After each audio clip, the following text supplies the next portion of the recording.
ngir am information yu wér te wóor abonneel Jéeri Jéeri TV bés lundi 12 avril 2021 amis téléspectateurs mbokk yi safoo di seetaan Jéeri Jéeri TV nuyu nañu leen di leen dalal ci jàngatu bés bi comme ni ñu koy defee saa su ne dama ci ànd ak mon ami mon frère El Hadj Mamadou Djigal El Hadj asalaamaaleykum. maaleykum salaam Safia maa ngi lay fay di la ñaanal tamit semaine bu neex ah. gannaaw ba nga passé j'espère que weekend bu neex ah. oui ça s'est bien passé. voilà alors ñi nuyu suñu mbokk téléspectateurs yi nga xam ne saa su ne ñu ngi ànd ak les programmes de Jéeri Jéeri TV la télévision de la nouvelle génération ñu fas yéene dikk ak yéen ci jàngatu bés bi. ci jàngatu bés bi li ñuy tàmbalee saa su ne mooy santé El Hadj lan nga jëlee foofu ca ministère de la santé et de l'action sociale. voilà Safia comme ni ñu koy defee bés bu yàlla sàkk rek di communiqué boobu di wadd bàyyi ko ci ministère de la santé et de l'action sociale tey nag moom la ñuy ñëw yeggewaat leen ko rek ci ni tolluwaayu feebar bi di doxee ci réew mi communiqué tey bi nag Safia mi ngi toll ci 1287 test yoo xamante ni ji jot nañ ko nemmeeku ci lenn ci askan wi lu muy junni ak ñaar téeméer ak juróom-ñett fukk ak juróom-ñaari doomu aadama yoo xamante ji saytu nañu seen wàllu wér-gu-yaram ci ñoom nag lu tolloo ko 34 maanaam fanweer ak ñeent ñoom ñoo ci jote amee lii di doomu jàngoro bi mu tolloo ko taux de positivité boo xam ne ji toll na ci 2,24% maanaam téeméer boo jël ñaar yi ak lu topp jot nañu laale ak lii di doomu jàngoro bi ci loolu nag ci ñi nga xam ni ñoo amee li nga xam ne mooy doomu jàngoro bi ci ñu wàll leen ko si ñu xam toll nañ ci 11 maanaam fukki nit ak benn ñoo am contact suivi ñi nga xam ni ñoo nekk ci cas issus de la transmission communautaire ñoom nag toll nañ ci 23 cas maanaam ñaar fukki doomu aadama ak ñett yoo xamante ni ji amee nañu doomu jàngoro bi waaye xamuñu fan lañ ko jëlee ak ku leen ko wàllee ci loolu Safia lu tollook tey 41 patients maanaam ñeent fukk ak benn doomu aadama yoo xamante ni ji jot nañu wér ba dellu seen i kër ak seen i njaboot ci jamono yi ñuy àddoo tey nag ci communiqué bi 17 cas grave la ñu jot a enregistré maanaam fukki nit ak juróom-ñaar ñoom ñi ngi ci situation bu xaw a critique ñu nekk ci centre de réanimation yi nekk ci région de Dakar ak gox yi ëmb réew mi ci loolu Safia tey jot nañu nemmeeku ci li nga xam ne rek moo jëm ci décès yi benn nit moo ci jot a faatu mu nekk loo xamante ni ji yaakaar naa ni tamit ñay ñaan rek mu gën fi maanaam gën a wàññeeku te yem fi ci bi mbas mi duggee ci réew mi ci ñaari fan ci atum 2020 ci weeru mars ba léegi Sénégal jot na enregistré lu tollook 39 465 cas maanaam fanweeri junni ak juróom-ñeenti junni ak ñeenti téeméer ak juróom-benn fukk ak juróomi doomu aadama yoo xam ne ji jot nañu laale ak lii di doomu jàngoro bi waaye si ñoom 38 215 maanaam fanweeri junni ak juróom-ñetti junni ak ñaar téeméer ak fukk ak juróom ñoom ñoo ci jot a wér ba dellu seen i njaboot waaye nag li ci yéeme rek mooy si ñoom lu tollook 1079 maanaam junni ak ñaar fukk ak juróom-ñeenti doomu aadama jot nañ ci ñàkk seen bakkan ci jamono ñuy àddoo di wax ak yéen lu tollook 170 maanaam téeméer ak juróom-ñaar fukki doomu aadama ñoom ñu ngi ci yoxoy docteur yi ñuy saytu li nga xam ne rek mooy seen wàllu wér-gu-yaram ngir ñu mën cee génn kon Sofia ñu leen ñaan rek yàlla def ñu génn ci ak jàmm ñoo ñi nga xam ne ñoo nekk ci lalu hôpitaux yi ci li nga xam ne moo jëm rek ci ñaax gi ministère de la santé et de l'action sociale di wéy di ñaax askan wi ñuy wàccoog digle yi te moytu tere yi ngir mën a tàggoo ak lii di mbas mi ci loolu bokk na ci Safia takk masque yi raxas yoxo yi ak li nga xam ne moo jëm ci distanciation yi maanaam sore gi lu mu néew néew 1 mètre donte nag gis ko jamono yi jafe na lool ci biir askan wi ak li nga xam ne mooy daje yi nga xam ne xaj na amul farata ñu bu mënee ñàkk ñu moytu ko li nga xam ne tamit moo jëm ci produit yi nga xam ni moom la ñuy raxasoo lu ci mel ni ay produits alcool wala omo wala savon ñu koy faral di jëfandikoo ci kër yi ci mbedd yi ba ci barabu liggéeykaay yi dana tax Safia ñu gaaw a tàggoog li nga xam ne rek mooy feebar bi. yàlla ko fi yàlla gaaw jëlee mbokk yi loolu la ñu leen indiloon ci santé ñu xuus dem ci biir politique gis nañ ni Benno Bokk Yaakaar défie l'opposition aux élections locales. voilà mu nekk loo xamante ni ji Safia dafa mel ni langue politique gi ba tey rek tiraillement yi maanaam xëccoo yi ak ku nekk di wane sa bopp di wane sa doole ci li nga xam ne rek mooy sa taxawaay ci li nga xam ne rek mooy élection locale yi ba tey dafa mel ni mu ngay continuer di wéy ndaxte ñi nga xam ni ñooy waa Benno Bokk Yaakaar ñu ngay kañu. bu ñu doon ay mbër yu dem si làmb ja ñu ni ña ngay bàkku waaye nag dañ ni Olof Njaay dafay faral di wax Safia dem ca làmb ja bàkku xaar ba jóge fa bàkku moo gën a wóor waaye ñoom fi mu toll nii demaguñu ci lang arène ba waaye ñi ngi bàkku yi metti di tëkku nag ñi nga xam ne ñoo nekk ci langue politique gi féete ci kujje gi ñoom nag li ñu leen xamal rek mooy élection yi ñoom dañoo yàkkamti sax ñu dem ci ba ñu bàccal leen bàcc yu metti ku ci mel ni Omar Sarr moom nga xam ni moom it ci benn bokk yaakaar c'est la tënku ak suñu yaay Aminata Mbengue Ndiaye ak ñeneen ñu ci bari daal ñu ngi àddu ni tey suba bu fekkoon ni élection locale yi gox-goxaan yi tëgg nañ ko ñii di opposition bi dinañ gis vidéo bëccëg ndaxte dinañ leen bàcc yoo xamante ni ji dootuñu ko nettali kenn kon loolu mu nekk loo xamante ni ji dafa mel ni rek xaw ma xoqatal la comme ni ko tubaab di wax intimidation la ñuy def instant bi pour tiital leen pour xoqatal leen waaye nag dëgg gi moom fa muy feeñe rek mooy ci askan wi parce que askan wi ñooy tànn ñi nga xam ni ñoo war a jiite gox-goxaan yi wala ñoo seet ki leen doy ñu ànd ak ñoom ci seen i gox ndaxte ñoo leen di joytul wala di leen maanaam indi li nga xam ne mooy seen i njariñ si seen i dëkkuwaay. ba tey ci biir politique gis nañu l'association des maires du Sénégal tire sur Amadou Sarr directeur DER. voilà loolu nag ñi ngi ko amal gannaaw seen ndaje démb bi muy association des maires nga xam ni seen assemblée générale boo xam ne dañ koy defal ay jamono yoo xam ne dañ ci toll daje ñoom ñëpp xoolaat seen mbootaay googu ak li ci dox ak li ci doxul ak luñ ci war a indi ay coppite wala loo xamante ni ji war nañ ko ci ñambaas mu gën a dëgëral li nga xam ne rek mooy seen gox yooyu nga xam ne moom lañ jiite di communes yi ti démb nag ca li nga xam ne rek mooy seen daje boobu kii di directeur bi nga xam ne moo jiite DER di délégation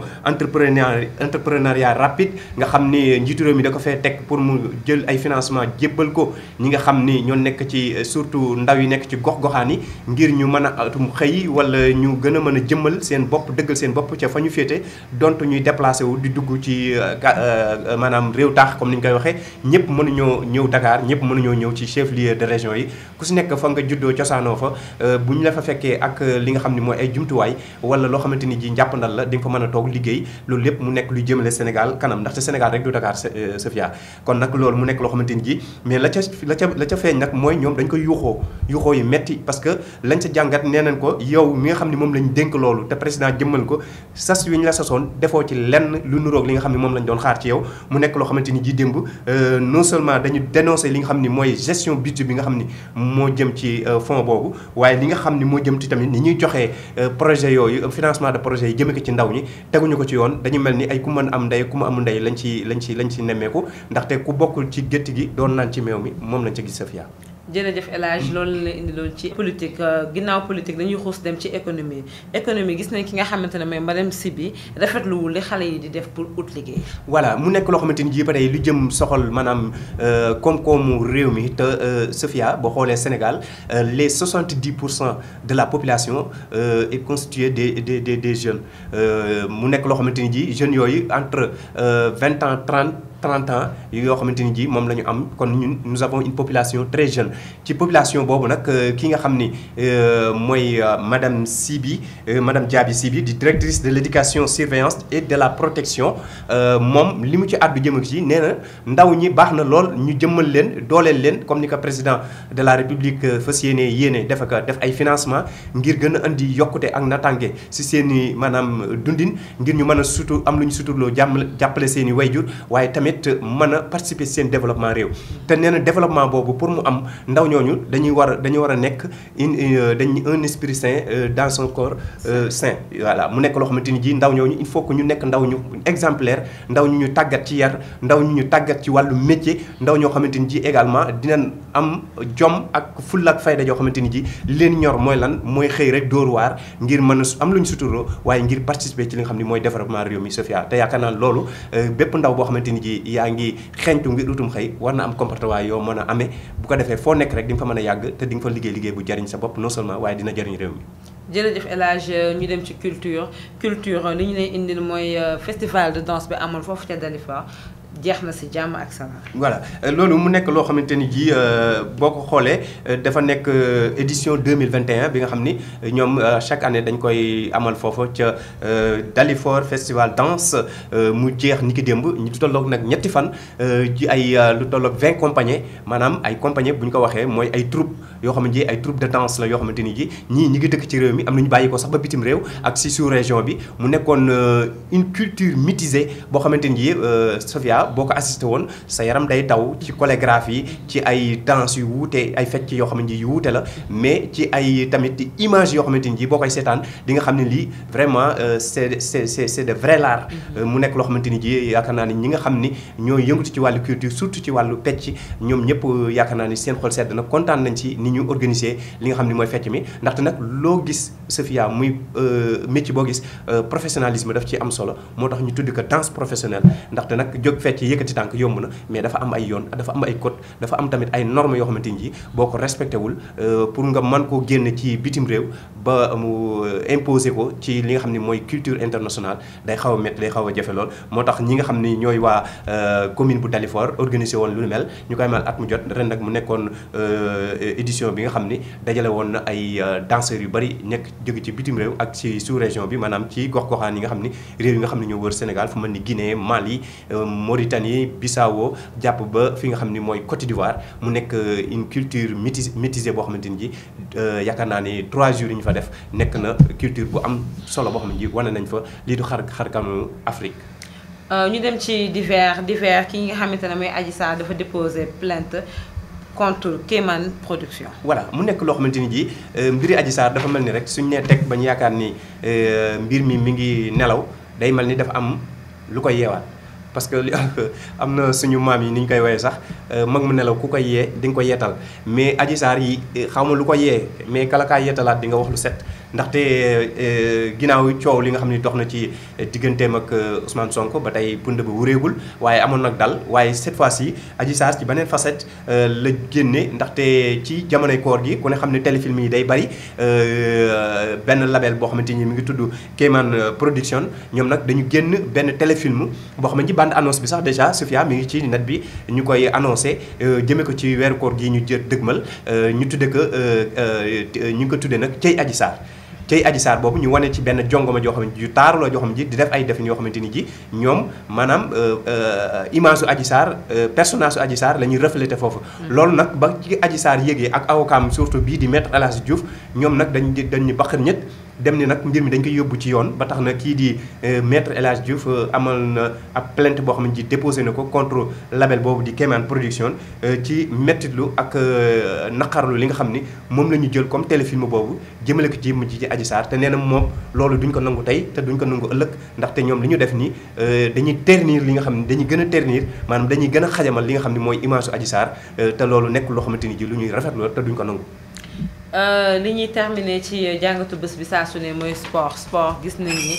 Balla Gaye 2 ak Bombardier seen làmb ji taxaw na incha allah le 26 juin 2021 lañ ko fas yéenee bëre. gannaaw ba ñu dooraatee li nga xam ne rek mooy maanaam lii di arène bi ci 4 avril bi ñu génn te tombé woon ak suñu fête de l'indépendance ci combat bi doxoon ak Lac de Guiers 2 ak Eumeu Sène ba tey rek promoteurs yi ñu ngi wëyal di doxal li nga xam ne rek mooy combat yi affiche yu mag yi waaye di ci feeñ bees mooy combat bi nga xam ne taxawal nañ ko ñëpp di ko xaar nag mu nekk ñaari champion di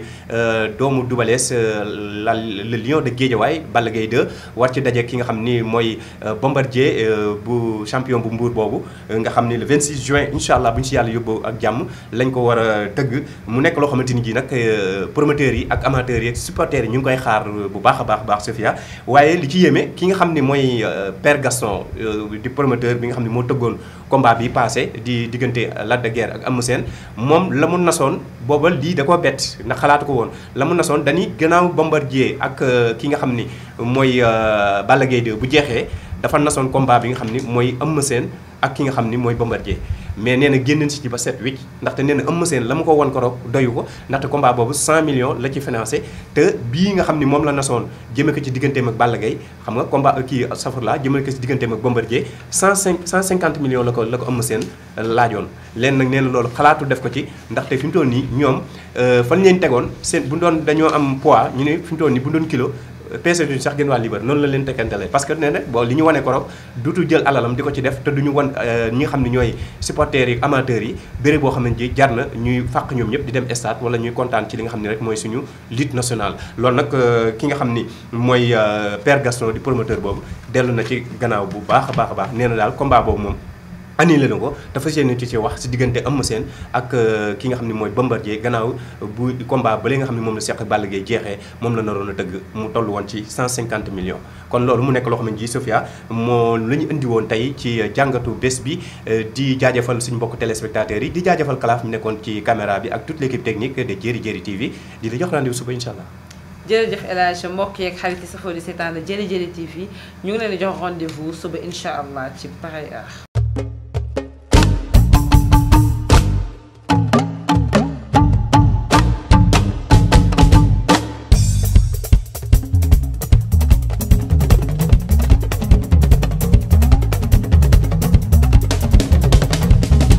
ngir am information yu wér te wóor abonneel Jeri Jeri TV bés